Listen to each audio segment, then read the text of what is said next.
National Weather Service in Bismarck has issued a tornado warning for southwestern Sheridan County in south-central North Dakota, southeastern McLean County in south-central North Dakota, north-central Burley County in south-central North Dakota, until 5:15 p.m. Central Daylight Time.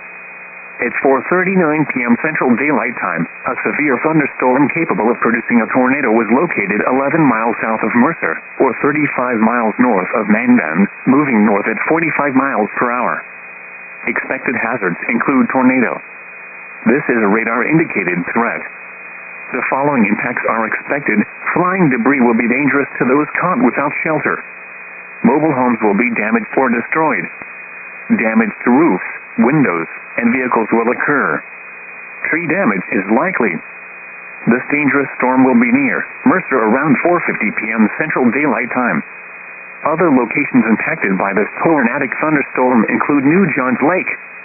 Take cover now. Move to a basement or an interior room on the lowest floor of a sturdy building. Avoid windows.